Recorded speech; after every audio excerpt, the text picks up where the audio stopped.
Ừ.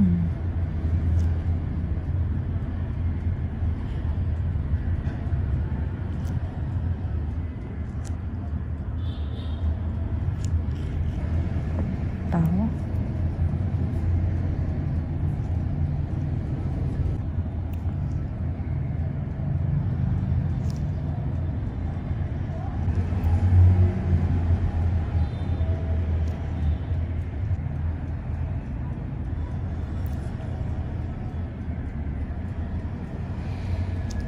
đa vậy.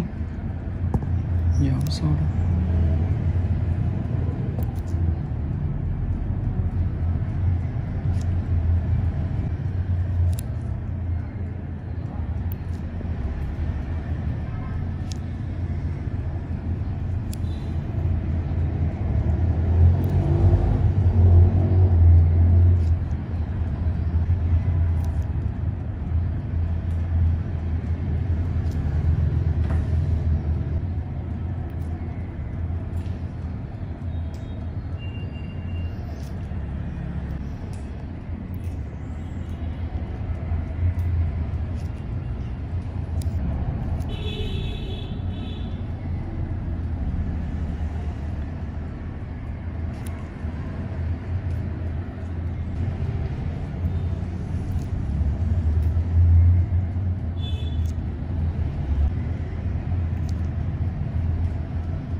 Phương cũng kể với nó tự nhiên.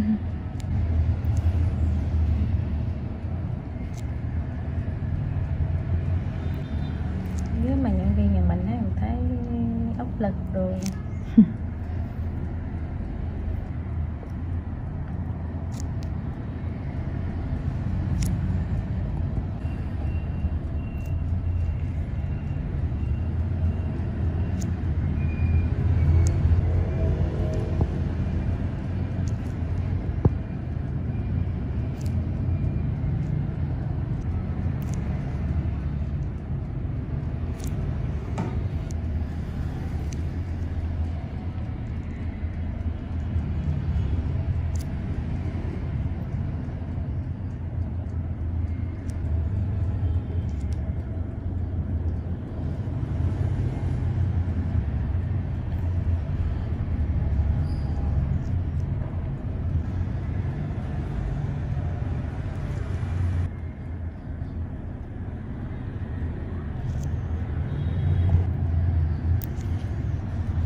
Cái dây thì miếng càng đó nhé.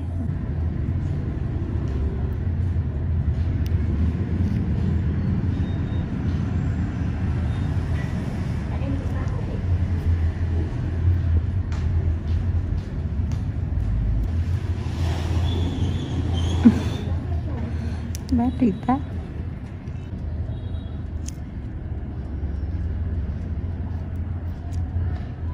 Cái thì tắt. Vậy đó cũng dễ ghê. À chị Yến tới mà thấy.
Cuối cái đàn Lurasia.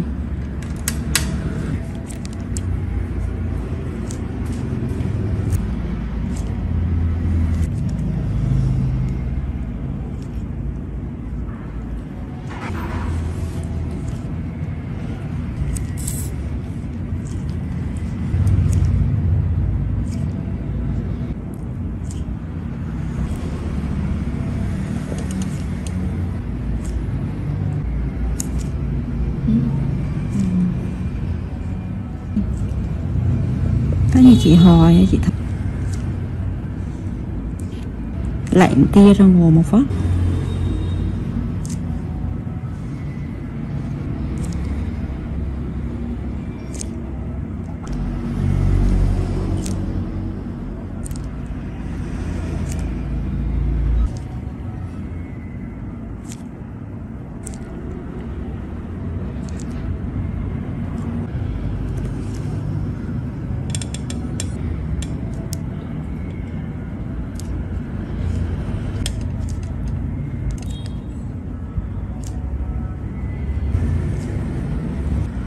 Lúc nào luôn đi.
Ừ.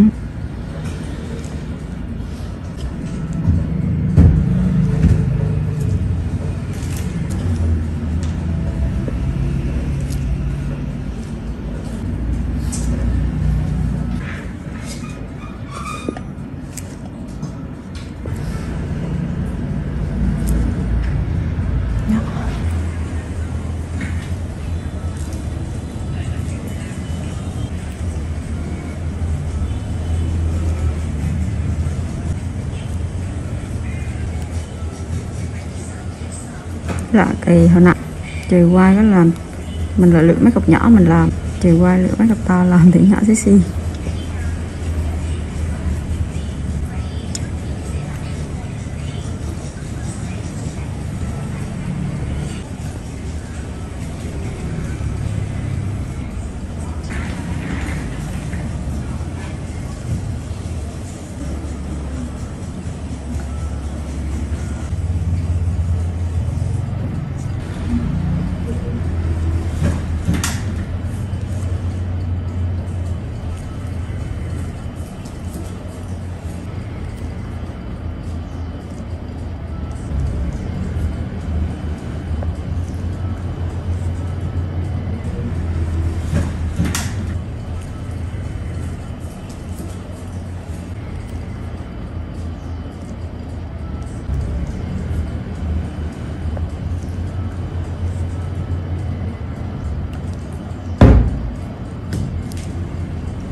is that it just isn't a V-twin.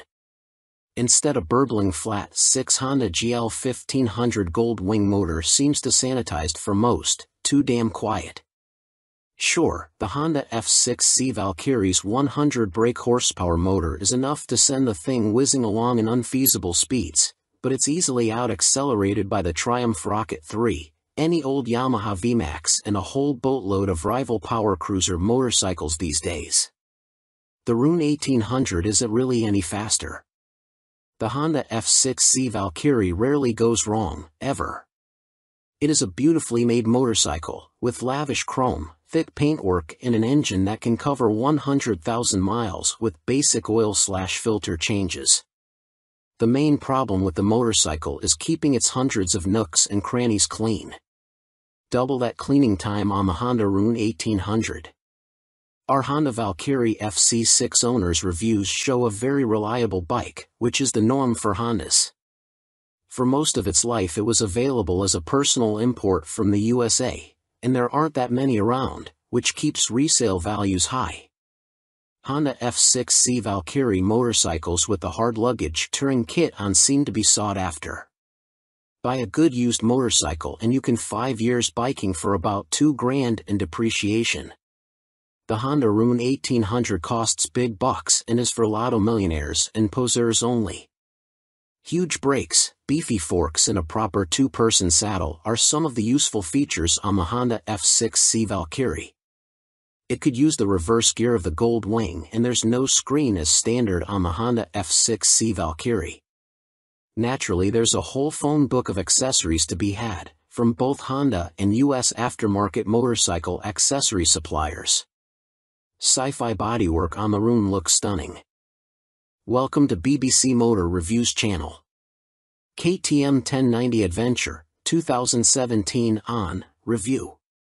The chassis copes with the extra power with ease. In fact, it feels like it could handle a further 25 brake horsepower. The conventional 48mm WP forks and WP rear shock work straight out of the box. The forks are non-adjustable, but on our test route that didn't pose any problems. A 170 section rear tire and the 1090's relatively low weight enable it to be hustled with ease. Boring it certainly isn't. Unfortunately, we had less than ideal conditions to test the new 1090, but wet riding did highlight the bike's rider friendliness and near perfect fueling at low speeds. There are 3 riding modes: Sport, Street, and Rain, with an optional off-road setting. Each mode changes the engine characteristics and level of traction control intervention. Although it's called the 1090, the engine is the same 1050 cubic centimeters motor as used in the outgoing 1050 Adventure. In the old model, KTM restricted it to 95 brake horsepower, but they've unleashed an extra 30 brake horsepower for the 1090, pushing peak power to 125 brake horsepower and torque to 80.4 ft-lb. On the road, it deals like KTM have thrown a bottle of vodka into the punch bowl along with a dozen cans of Red Bull. The 1090 is much livelier and more fun to ride, yet still has the ease of use of the original 1050.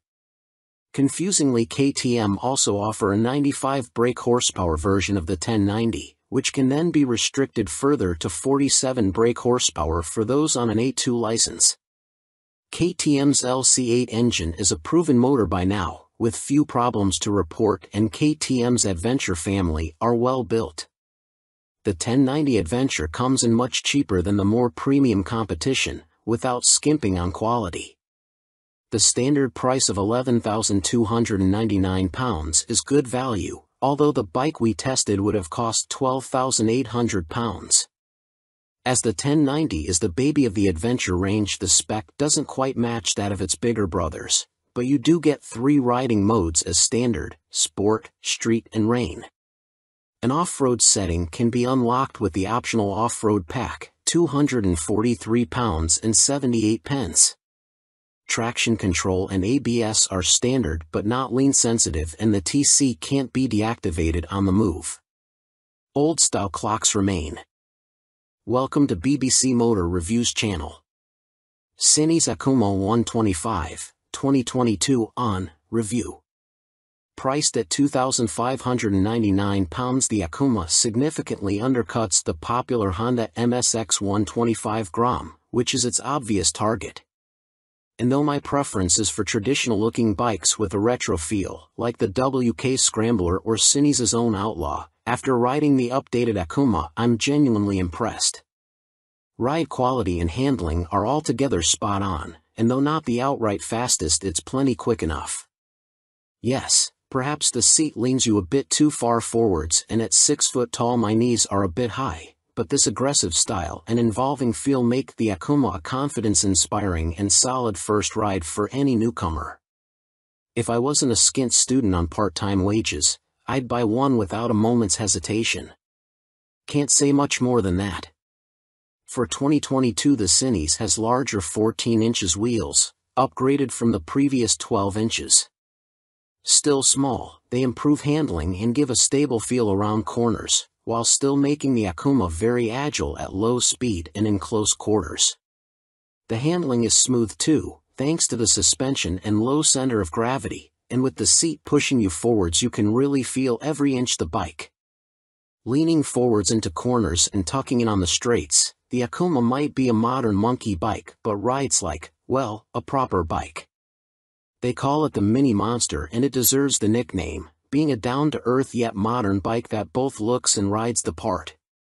Being angled steeply forward means the seat does affect comfort, and with the abrupt shape of the tank you need to be gentle with the brakes.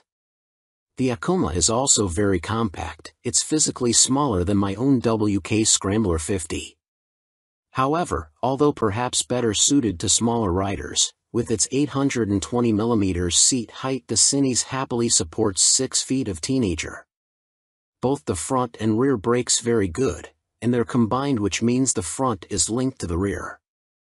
There's no ABS, however. Being air-cooled instead of liquid-cooled doesn't really match the modern style of the Akuma, and with 9.7 brake horsepower it's not as powerful as other more modern bikes. However, this also means welcome simplicity and you'll get your money's worth of reliability. It's also fast enough. Accelerating sharply and with a more than adequate 67 miles per hour indicated top speed, the Akuma feels swift and has the smoothest, easiest gear change of any 125 cubic centimeters bike I've ridden. Most noticeable of all the Akuma's features is the 3-tiered exhaust. It's not just an eye-catching MV Agusta styling trick but 3 fully functioning pipes that sound ace as well as looking great. With aggressive shapes, new blacked-out finishes, steel trellis frame, which is non-structural, and its raised tank giving the look of an arched back and so resembling a big cat, go on, imagine, riding the Akuma makes me feel like I stand out from the crowd. Which is important for the teenage market.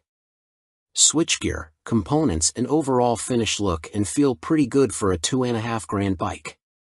Some fasteners and smaller parts will need coating with anti-corrosion treatment for winter use, but that's true of some bikes costing 5 times as much. And overall the Cines does a good job of disproving preconceptions about cheap, flimsy Chinese bikes. Honda's trendy MSX 125 Grom costs £3,849. Yes, it's a bit nicer finished than the Cines and will hold its value better, but it's only got the same power, and the extra £1,300 over the Akuma can be a big ask for a cash-strapped teen. Benelli's TNT 125 is also made in China and costs the same as the Cines. It's got a couple of horses more and a neat-looking trellis frame, but it's also a tad gaudy and in your face. Picking between them is as much down to their image and personal preference as anything else. Tech fan? You'll be interested to learn that the display now has multiple color options as well as brightness settings. At first, I thought it was just another knick-knack, however it is helpful especially in changing weather or when looking through a tinted visor. And it's like socks with days of the week on, every day can be a new color. The display is also crystal clear and comes with a small array of function as expected: time, trip, odometer. Something that I quite like are the large buttons that the Cines uses. None of this tapping the wrong control malarkey, just big simple buttons, easy as you like. 2019, Cine's Akuma launched late in the year as a 2020 model. Modern monkey bike with air-cooled 4-stroke single and 12-inch wheels. 2022, upgraded with larger wheels, jazzy new clocks, plus more refined styling and colors. Replacing the stock bike's KYB suspension, the SP features Gen 2 Öhlins semi-active suspension, NIX30 SV forks and a TTX36 SV shock, which automatically controls the damping levels while leaving spring preload manually adjustable. Featuring spool valves rather than traditional needles valves, which Öhlins claim deliver faster adjustment and a more accurate responsiveness at the low and high ends of the adjustment range, the SP suspension can be set in one of 3 semi-active damping modes, A1, A2 or A3, or one of 3 manual setting, M1, M1 or M3, which remove the semi-active function and allow fixed damping settings to be selected via the dash. An incredibly impressive system, the semi-active suspension responds to undulations in the road surface instantly, smoothing them out and making the SP feel like it is gliding over the bumps.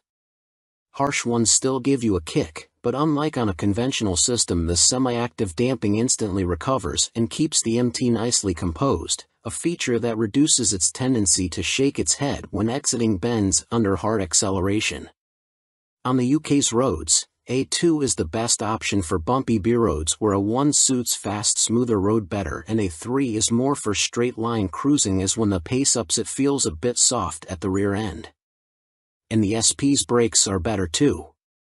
Fitting braided steel lines can make a bike's brakes feel horribly dead at the lever as they lack rubber lines comforting initial squish. However, on the SP there is still enough feel to allow you to apply small amounts of pressure accurately via the new Brembo Radial Master cylinder.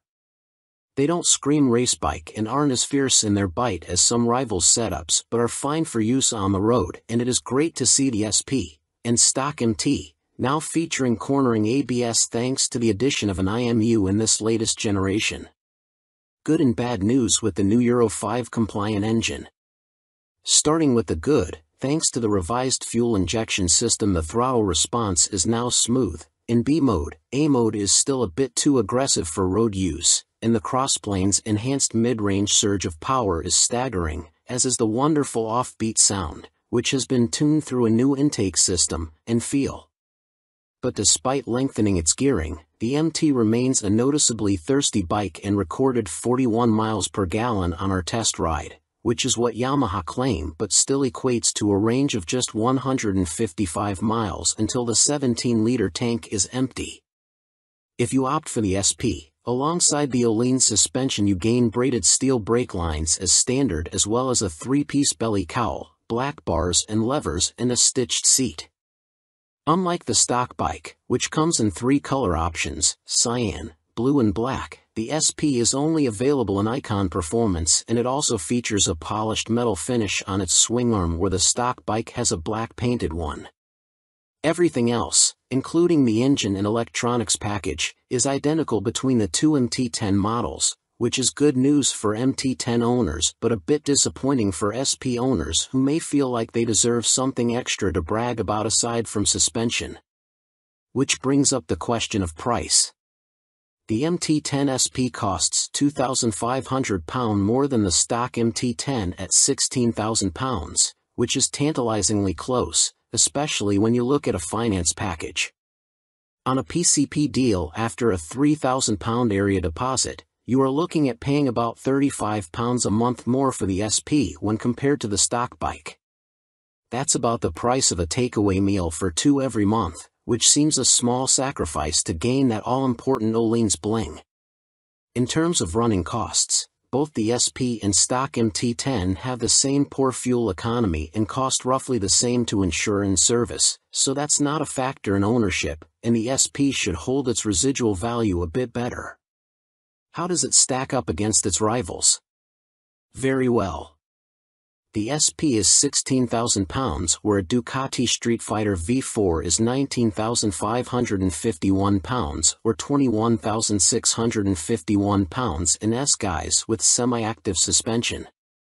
The Aprilia Tuono V4 factory is £16,900, the KTM Super Duke EVO 17,899 pounds, Triumph Speed Triple 1200 RS 15,500 pounds, which lacks semi-active suspension, and the Kawasaki ZH2 SE 19,079 pounds. Sharing the same tech package as the stock MT, the SP is no less impressive when it comes to its safety assists. Thanks to a 6-axis IMU, you get cornering ABS and TC as well as slide control and anti-wheelie that sit alongside an up/down shifter, engine braking control, cruise control and variable power modes, all of which are controlled via the new 4.2-inch color TFT dash, which lacks connectivity. While the electronics perform faultlessly, and the quick shifter is excellent, it is tricky to see which of the various acronyms you are selecting should you wish to tweak their. Welcome to BBC Motor Reviews channel. Triumph Rocket 3, 2020 on review. Suspension, steering and stopping are all worlds ahead of the previous Rocket 3, and as a result it now feels like a laughably large but comprehensively capable motorcycle, rather than a cartoon cruiser caricature. Related, 2020 Triumph Rocket 3 TFC news on MCN. First impressions might be dominated by the rocket's vast proportions and the curiosity factor of cramming a motor larger than a typical family car between two wheels, but after a day spent studying the quality details, experiencing the meticulously managed power and appreciating the enormous improvements and refinement, you walk away feeling thoroughly impressed. The new Rocket 3 is exciting, eye-catching, attention-grabbing and pulse-raising, yet avoids straying into feeling frivolous, ridiculous, or pointless. Forget the previous Triumph Rocket 3's cumbersome bulk, heavy-handed handling, basic running gear and Romanesque name badge. The new Rocket 3's chassis is totally different. A cast aluminium spine frame replaces the old twin steel tubes, helping contribute to an incredible 40 kilograms saving over the previous bike, while steering geometry is sharper and the wheelbase is shorter. As a result, the Rocket now has a proper appetite for corners the old bike couldn't dream of. Turn-in is easy, holding a line mid-corner needs little inside bar pressure, and flick-flacking from full lean left to right, and still ending up where you intended, is absurdly accurate for a bike with a fueled weight north of 320 kilograms. Suspension is by Showa, with 47mm adjustable upside-down forks up front, and an adjustable monoshock monitoring the shaft drive. No electronic adjustment though, the clickers are all manual. The front's set pretty firm, meaning you can haul hard on the flagship Brembo Stylema front brakes. Even the rear brake is a 4-pot radially mounted caliper, to generate huge stopping force without the bike trying to tie itself in knots. Ride quality is generally good, though the short travel shock, just 107mm, has to work hard and can feel bouncy. Drive hard and you can clearly feel the rear end of the bike jack up though, a result of the torque reaction from the shaft drive being unchecked by any kind of parallelogram setup. The Rocket 3 comes in two flavors, Roadster R and Touring GT, with the main difference being riding position. The R has a higher seat, mid-set foot pegs and narrower bars, giving a more aggressive Street Fighter stance, while the GT's lower seat, feet-forward controls and wider, higher bars give a relaxed, cruiser feel. Everything is transferable between the bikes, meaning you can create whatever kind of muscle power touring cruiser you like. Into the bin goes the Rocket 3's 2,294 cubic centimeters triple, replaced by this all-new, gruntier, smoother, cleaner, stronger and smaller 2,458 cubic centimeters engine. Huge 110.2mm pistons eclipse the old 101.6mm items, while stroke is significantly reduced, down from 94.3 to 85.9mm, allowing Triumph to make a shorter motor. Peak torque is identical to the previous Rocket 3 Roadster, at 163 lb-ft, but the new motor holds onto that grunt for longer as revs climb. Where the previous Rocket's torque curve fell away sharply above 2,500 RPM, the new motor has a much fatter, flatter delivery. As a result, headline power is up to 165 brake horsepower. But as ludicrous as that might sound, the reality is that it's immensely easy to use. All that prodigious power is carefully controlled by the ride-by-wire throttle and predictive, lean-sensitive traction control, while output is restricted in lower gears and top speed is electronically limited to 138 miles per hour. It's a beast, but one of those big, fluffy, gentle, cuddly chaps from a Disney film. The colossal torque spread means you can ride it however you like. Plunk it in one gear and dip into the immense grunt from 2500 to 5500 RPM if you're feeling lazy, or chase the 7000 RPM redline and work the new sweet-shifting 6-speed gearbox for maximum thrills. There's even an optional two-way quickshifter in Triumph's accessory catalog, if you like changing clutchlessly. It's a completely new machine from nose to tail, so only time and miles will deliver a verdict on reliability. Service intervals are set at a car like 10,000 miles, suggesting the motor is in a fairly mild state of tune and Triumph have confidence in it. Looking over the bike in the metal, everything appears high quality, as you'd expect for 20,000 pounds. The exhaust headers are a particular highlight, the welds look neat, while the hydroformed curves are apparently a huge pain to produce. Everything seems tucked away neatly, there are no vulgar cables or hoses dangling about anywhere, and wiring runs inside the handlebars. Details like the Monza-style petrol, coolant and oil filler caps are pleasing, while the clever flip-out pillion pegs are a neat design. Our Triumph Rocket 3 owners' reviews show there have been some issues for some buyers, in particular corrosion, electrical and mechanical problems.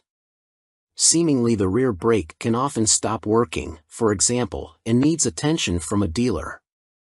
Have a good read through before going for a test ride. Clearly it's not a cheap bike, though an ultra-capacity extreme muscle cruiser never was going to be.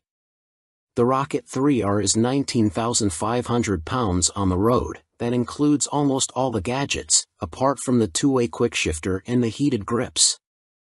The GT version, which includes the heated grips, a fly screen and a pillion backrest, is 20,200 pounds. Both are roughly on a par with Ducati's Diavel 1260S, 20,041 pounds. A Harley-Davidson Fat Bob 114 starts at 15,825 pounds, but doesn't have a fraction of the Triumph's tech, torque, pose or poise. If you want to go properly left field, a Moto Guzzi MGX21 is 19,999 pounds. Running costs probably won't be any kinder on the wallet. Triumph claimed the motor returns 41 miles per gallon, but our test ride suggests it's closer to 35 miles per gallon. That 240 section, 16-inch rear tire isn't cheap either. Picking the bike up in March, I have had a headlight replaced under warranty, main beam sticking on, and the second which has really put me off was the rear brake losing all braking power. It has been back to my dealer who changed the fluid for a better one but was told that Triumph know there is an issue and they are working on it. I thought anything to do with brakes on a 163 pounds of torque monster would be the #1 agenda. First service only. The fuel economy is not bad so far, 43 to 45 miles per gallon. That is with occasional spirited riding thrown in. 2 stars is because after 6 months I was offered 13,500 pounds from the dealer to buy it back. Even WBAB offered considerably more, so not much faith in the brand and will likely be going back to BMW. Equipment. The Brembo brakes are top-notch. The stopping power and feel is superb, the ride comfort is less so. I am a big old guy and no matter how I try to adjust the rear suspension, the ride is harsh on anything but smooth tarmac. The roads in Herefordshire where I live are amongst the worst in the UK and backache sets in after about 2 hours. I have purchased an Airhawk DS seat pad which has transformed the comfort, but it's still not all day comfy like my old Rocket. The tank is so wide you have to ride legs apart, which at motorway speeds the wind blast makes your hips ache trying to keep tucked in. In the end I made and fitted a pair of Perspex front fork air deflectors to solve the discomfort. I didn't go for the quick shifter or the navigation package, as for me they don't offer much in the way of the overall riding experience. The TFT display is good, but on some settings it is too fussy and hard to read.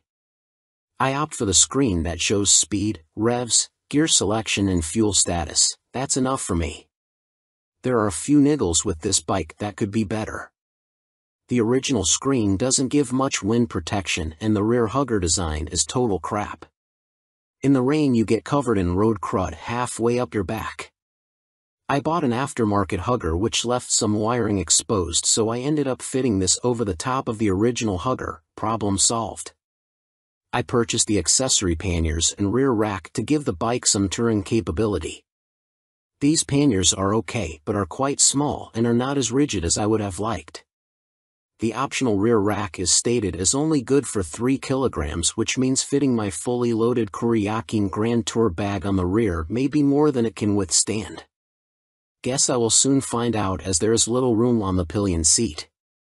One of the best design features on this bike are the fold-away pillion foot pegs and the folding pannier mounts. If anyone is thinking about buying this bike for some serious touring, then you will need a few aftermarket bits to iron out its touring limitations. Welcome to BBC Motor Reviews channel. Yamaha Fazer 600, 1998 to 2004, Review and Used Buying Guide. Related, Easy Fit Kit turns Yamaha Fazer 600 into retro race rep. In fact, since Yamaha stopped the FZS 600 Fazer's production in 2003, it has taken them until the launch of the Tracer 700 to replicate the Fazer's magic formula.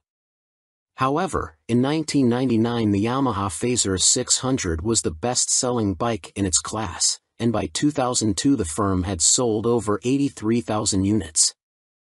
There is a reason the Yamaha Fazer has such a strong following. As soon as its wheels start to turn you are right at home. It is ease personified, and most of this warm feeling comes from the wonderful motor. With the Fazer, Yamaha got the basics right, and that's what makes it such a great bike.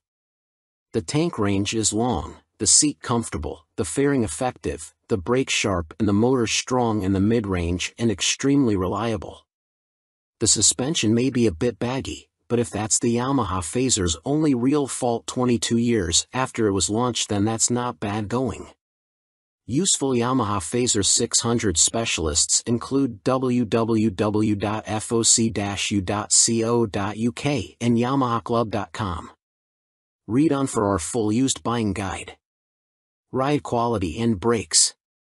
Launch impressions. When you push the Yamaha Fazer 600 to the limit, which is easy with those blue dot or 1 brakes up front, it dives a little bit and loads up the front end.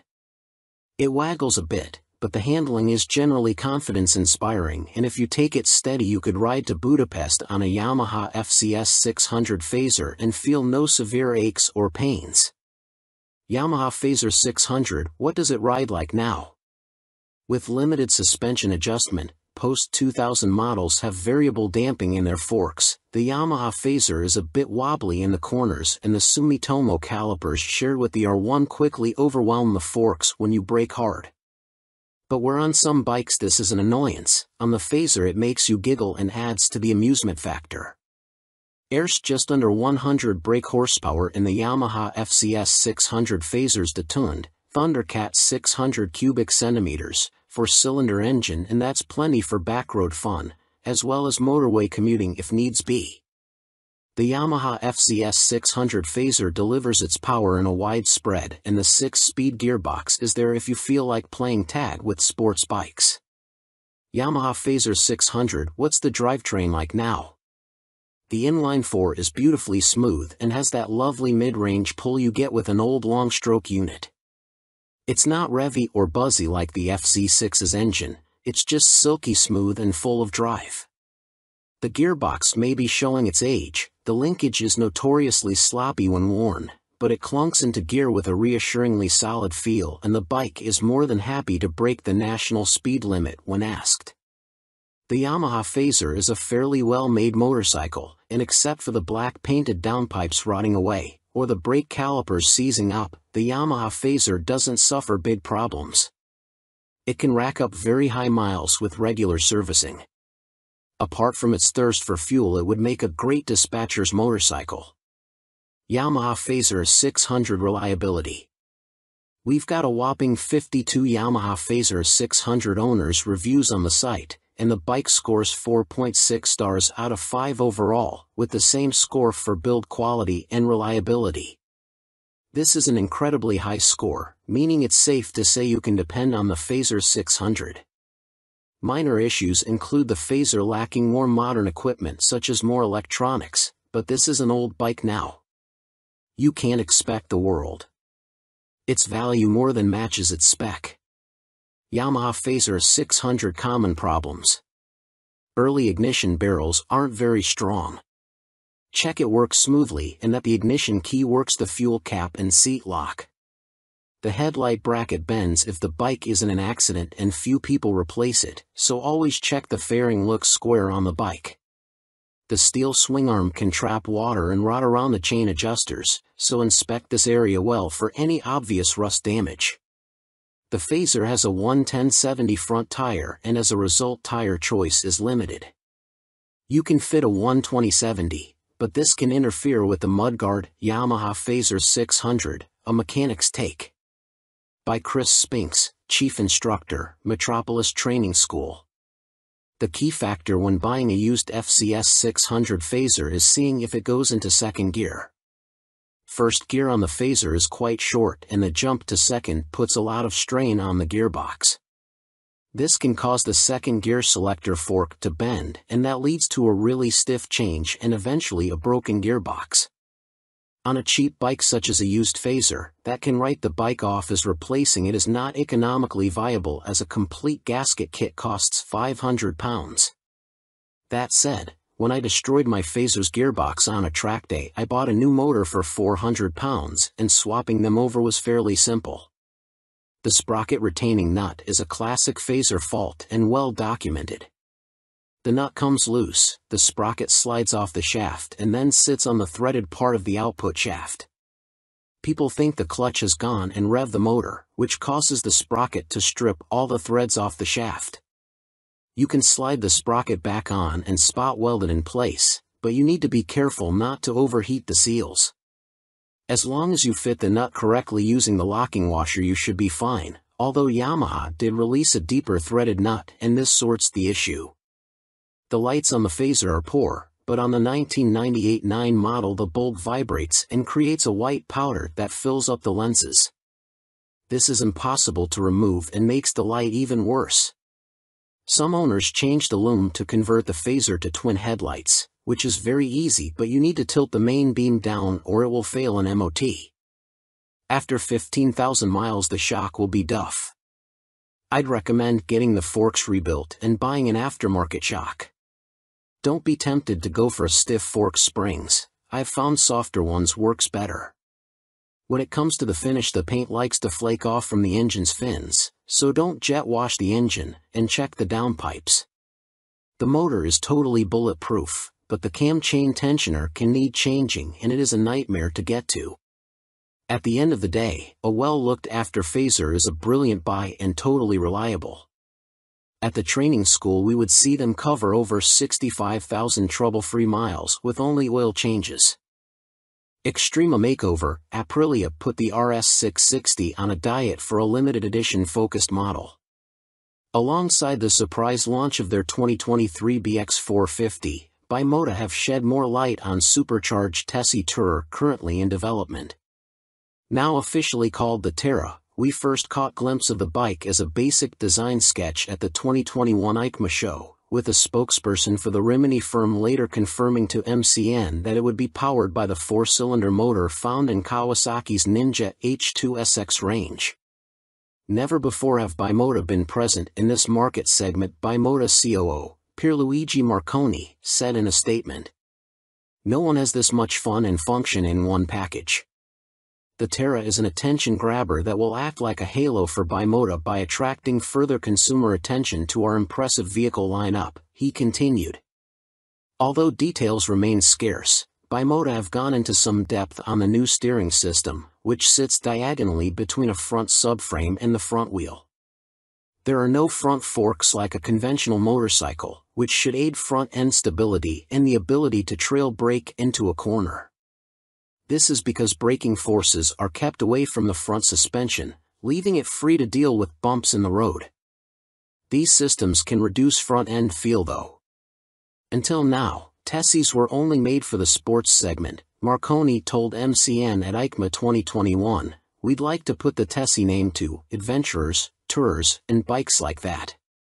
Our philosophy is to have two lines of bikes," he added. One is the Tessie line and one is for more traditional models. We like to follow the two concepts, because although a Tessie chassis has a lot of advantages, for some riders it is still too much of a novelty. Alongside the funny front end, Bimota have also confirmed that the Terra will receive semi-active suspension developed in partnership with Marzocchi. The ride height can also be adjusted either manually or electronically by 30 mm. Also expect to find 5-spoke forged alloy wheels too, which should help to keep unsprung mass down. It went from first sketch to full-size model in few months using computer-aided design, Marconi continued. You ride some bikes because you have to, but you ride these Bimota because you want to. Terra will appeal to enthusiasts of all ages because the design draws you in, and the performance keeps you there. Superior performance, BROF Step Up Aston Martin partnership with more powerful AMB 001 Pro. Luxury boutique brand BROF Superior have once again teamed up with supercar experts Aston Martin to create yet another outrageous, limited-run track day machine. The AMB 001 Pro made its debut at the EICMA trade show in Milan and follows in the footsteps of the first-generation €98,000 AMB 001, which entered the public consciousness back in autumn 2019 and has since sold out. The standard track-only 001 features a turbocharged 997 cubic centimeters liquid-cooled V-twin engine that sits as a stressed member in the chassis. The 175 kilograms, dry, Pro uses a CNC machine version of this unit as a stressed member with a claimed 25% increase in power to 221.9 brake horsepower. There's also carbon fiber bodywork said to be inspired by Aston Martin's 1,000 brake horsepower Cosworth-built 6.5-liter V12 Valkyrie AMR Pro hypercar. The success of its predecessor, coupled with the incredible Aston Martin Valkyrie AMR Pro, inspired us to get together again to create a new superbike, one that we know will excite our customers, BROF Superior CEO Thierry Henriette said. We are particularly proud of the new engine type, with a crankcase fully machined from solid billet aluminium, which is a unique feature for a production motorcycle. With the marked increase in power, this takes AMB 001 Pro into the hyperbike sector. Machined from AL 5000 solid billet aluminium alloy, the uprated motor also gets a new cylinder design, with wet cylinder liners for greater cooling, which should help with the longevity over prolonged hard use. Limited to 88 units in total, the Pro will not be homologated for the road and will be built by hand at the BROF factory in Toulouse, France.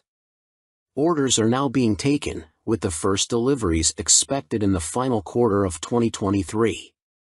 The bike shown at EICMA was a prototype. It's a beautifully simple formula. Form plus technology equals performance, Marek Reichman, Executive Vice President and Chief Creative Officer of Aston Martin, said. We've achieved this fluidity again with BROF Superior for those who desire a track superbike like none other. The rider is part of this moving sculpture and will literally feel as though they are part of the track when laying atop the AMB 001 Pro. But it's not all about engine performance. A quick glance at the side profile of the Pro reveals more extreme bodywork, with a more pronounced tail, winglets, and a rear carbon disc wheel design. There's still next to no front wind protection though, which could be unpleasant at speed and take away from the riding experience. Gone is the underslung exhaust exit from the standard 001 too, with a single pipe on the right side of the bike protruding above the fat 200 section rear tire and shark-like aero wing. In a nod to Aston Martin's racing success, the 001 Pro features a striking jade green livery, with a blacked-out motor and suspension. This suspension system comes in the form of a front double wishbone setup adjustable for preload and rebound, plus a rebound and preload adjustable monoshock. Naked Ambition, CF Moto unveil NKC22 concept. CF Moto weren't short of new bikes to show us at the EICMA trade show in Milan, including this naked roadster concept called the NKC22. The bike uses an 800 cubic centimeters parallel twin engine, presumably the same KTM 790 lump used in KFMoto's 800 metric tons models, but wrapped in a lightweight, sporty chassis. This concept version is covered in forged carbon bodywork with an engine fairing that doubles up as an aerodynamic wing. Front forks are heavy-duty upside-down units and look to be fully adjustable, while at the back a stylish single-sided swing arm holds a rear wheel blanked off with carbon inserts. CF Moto reside at the economical end of the motorcycle market, and so even this concept version gets J.1 brakes rather than the full Brembos used on last year's track-focused SRC21 concept. Twin SC Project exhausts complete the aggressive, sporty look and would, from the looks of them, far exceed UK homologation noise limits, so expect something more sensible on the finished bike. The M button on the left switchgear and the word Street on the bottom of the TFT dash display suggest that a selection of rider modes is available with up and down buttons for cruise control also included. And the telltale phone symbol elsewhere on the screen means there's smartphone connectivity, too. CF Moto reside at the economical end of the motorcycle market, and so even this concept version gets J.1 brakes rather than the full Brembos used on last year's track-focused SRC21 concept. Twin SC Project exhausts complete the aggressive, sporty look and would, from the looks of them, far exceed UK homologation noise limits, so expect something more sensible on the finished bike. The M button on the left switchgear and the word Street on the bottom of the TFT dash display suggest that a selection of rider modes is available with up and down buttons for cruise control also included. And the telltale phone symbol elsewhere on the screen means there's smartphone connectivity, too. Naked Ambition, CF Moto unveil NKC22 concept. CF Moto weren't short of new bikes to show us at the EICMA trade show in Milan, including this naked roadster concept called the NKC22. The bike uses an 800 cubic centimeters parallel twin engine, presumably the same KTM 790 lump used in KFMoto's 800 metric tons models, but wrapped in a lightweight, sporty chassis. This concept version is covered in forged carbon bodywork with an engine fairing that doubles up as an aerodynamic wing. Front forks are heavy-duty upside-down units and look to be fully adjustable, while at the back a stylish single-sided swing arm holds a rear wheel blanked off with carbon inserts. CF Moto reside at the economical end of the motorcycle market, and so even this concept version gets J.1 brakes rather than the full Brembos used on last year's track-focused SRC21 concept. Twin SC Project exhausts complete the aggressive, sporty look and would, from the looks of them, far exceed UK homologation noise limits, so expect something more sensible on the finished bike. The M button on the left switchgear and the word Street on the bottom of the TFT dash display suggest that a selection of rider modes is available with up and down buttons for cruise control also included. And the telltale phone symbol elsewhere on the screen means there's smartphone connectivity, too. CF Moto reside at the economical end of the motorcycle market, and so even this concept version gets J.1 brakes rather than the full Brembos used on last year's track-focused SRC21 concept. Twin SC Project exhausts complete the aggressive, sporty look and would, from the looks of them, far exceed UK homologation noise limits, so expect something more sensible on the finished bike. The M button on the left switchgear and the word Street on the bottom of the TFT dash display suggest that a selection of rider modes is available with up and down buttons for cruise control also included. And the telltale phone symbol elsewhere on the screen means there's smartphone connectivity, too. Fantic released their first twin, the Caballero 700 Scrambler. Fantic has revealed their first modern-era twin-cylinder machine with a 700 cubic centimeters scrambler joining their Caballero range. Fantic are making the most of their partnership with Yamaha, announced at the beginning of 2021, as the bike uses the 689 cubic centimeters, liquid-cooled Euro 5 engine seen in the MT-07, Tenere 700 and R7.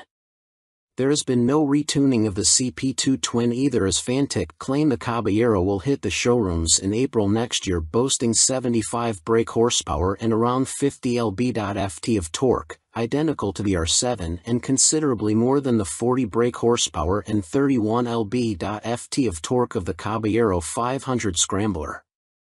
Elsewhere, the 700 sports the same 19 inches front and 17 inches rear, aluminium, spoked wheels as its small-capacity sibling.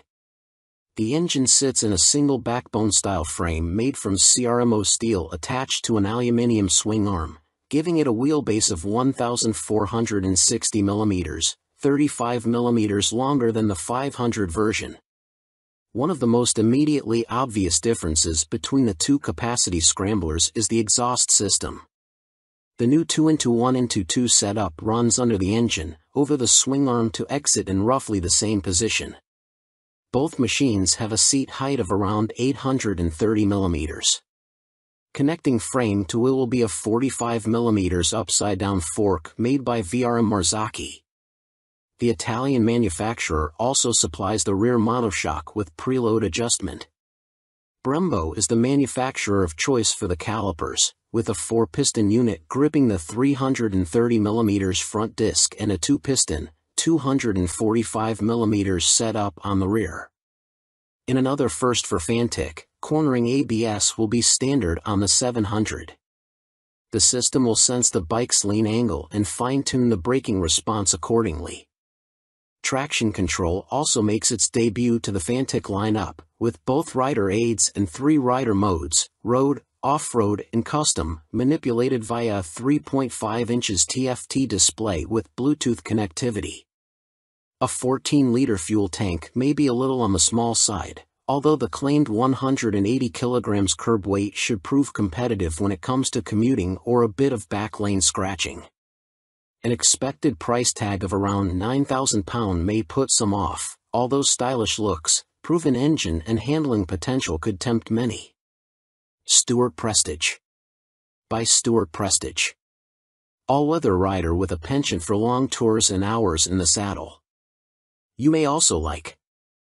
Honda released £30,000 limited edition McGuinness 100th TT Star Replica Fireblade SP. Who do you think you are, John McGuinness? Well, now you really can live out your TT fantasies, as Honda reveal they will build 30 examples of this CBR 1000RR Fireblade SP John McGuinness 100th TT Start Replica Edition in celebration of the road racing legend's phenomenal accomplishments on the island. The headline visual difference from the stock bike is the bold replica of the paint job John raced with for his 100th TT Start. But this is more than just a replica paint job, there's a whole host of other upgrades to add to the exclusivity. The stars align for me to be back on a Honda Fireblade for my 100th TT Start, says McGuinness. It's an awesome bike and has meant so much to me over my career. I'm proud of my connection with its place in TT history and of this, my replica. John McGuinness is the second most successful TT racer of all time, next to the late, great Joey Dunlop, and while revered as road racing legend, he has also had an exceptional short-circuit career, having raced in 24-hour world endurance races like the Bol d'Or and Le Mans, 500 cubic centimeters GPs, and the Daytona 200. He's a former British 250 cubic centimeters champion, has ridden in World Supersport and finished third in the 2009 British Superstock Championship. Making his TT debut in 1996, he won the Best Newcomer title in the 250 cubic centimeters class. 3 years later, he took his first win, the 250 cubic centimeters lightweight TT. Over the ensuing 2 decades, 1999 to 2019, he has accumulated an incredible 47 podiums and 23 TT wins, as well as being the first to break the 130 miles per hour lap barrier on a Honda Fireblade, no less. So, what do you get for your 30,000 pounds? In addition to the already high spec of the CBR 1000RR Fireblade SP which underpins the replica, the limited edition blade gets a full replica paint job incorporating gold detailing and a film strip showing all of John's TT starts on Hondas. Unsurprisingly, this is where it deviates from his actual race bike, which also pictured his TTs on other manufacturers' bikes, and 100th start sponsor logos. There are gold wheel stripes, an individually numbered plaque on the headstock, genuine Honda carbon fiber front mudguard and carbon rear hugger, or rear seat cowl and tall screen, and Metzeler Racetech RR tires. On startup there's a Ring of Fire screen animation as the display loads, and 30th anniversary logos on the smart key and laser engraved on the Akrapovic muffler, marking the machine's special place in Honda history. And to cap it all, there's John's signature on the airbox cover. Honda are even offering the opportunity for a personal handover from John McGuinness MBE himself, at Honda Racing UK in Louth. If that's not enough, you'll also get a custom Fireblade garage mat, genuine Honda accessories indoor bike cover, 3D laser engraved crystal featuring a design of the John McGuinness 100th start replica. All inquiries and orders for the John McGuinness CBR 1000RR Fireblade SP 100th start replica are to be via the Honda dealer network, and if you want to see one in the flesh, it will be on display on the Honda stand throughout Motorcycle Live at the NEC from November 19th to 27th. Fantic released their first twin, the Caballero 700 Scrambler. Fantic has revealed their first modern-era twin-cylinder machine with a 700 cubic centimeters scrambler joining their Caballero range. Fantic are making the most of their partnership with Yamaha, announced at the beginning of 2021, as the bike uses the 689 cubic centimeters, liquid-cooled Euro 5 engine seen in the MT-07, Tenere 700 and R7.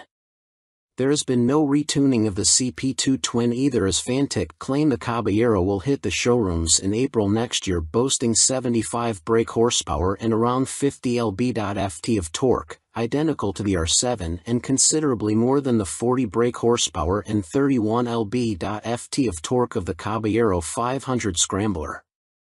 Elsewhere the 700 sports the same 19 inches front and 17 inches rear, aluminium, spoked wheels as its small capacity sibling. The engine sits in a single backbone-style frame made from CRMO steel attached to an aluminium swing arm, giving it a wheelbase of 1,460 mm, 35 mm longer than the 500 version. One of the most immediately obvious differences between the two capacity scramblers is the exhaust system. The new 2-into-1-into-2 setup runs under the engine, over the swing arm to exit in roughly the same position. Both machines have a seat height of around 830 mm. Connecting frame to wheel will be a 45 mm upside-down fork made by VRM Marzocchi. The Italian manufacturer also supplies the rear monoshock with preload adjustment. Brembo is the manufacturer of choice for the calipers, with a 4-piston unit gripping the 330 mm front disc and a 2-piston, 245 mm setup on the rear. In another first for Fantic, cornering ABS will be standard on the 700. The system will sense the bike's lean angle and fine-tune the braking response accordingly.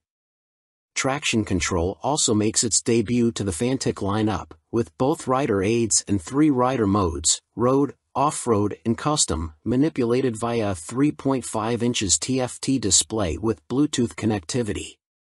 A 14-liter fuel tank may be a little on the small side, although the claimed 180 kilograms curb weight should prove competitive when it comes to commuting or a bit of back lane scratching. An expected price tag of around £9,000 may put some off, although stylish looks, proven engine and handling potential could tempt many. Stuart Prestige. By Stuart Prestige. All-weather rider with a penchant for long tours and hours in the saddle. You may also like 70s superbike stunner, MV Agusta Super Veloz 1000 Serie Oro.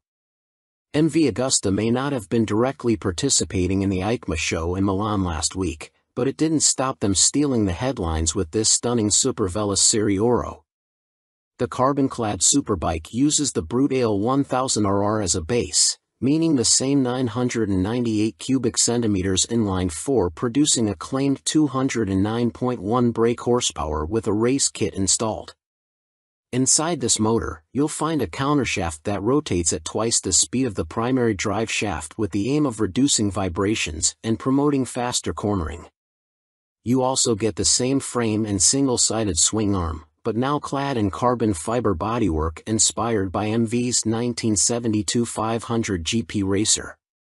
Sitting alongside the smaller, 3-cylinder Superveloce 800, the Serie Oro is planned to hit dealers in the middle of next year at a price of approximately £50,000.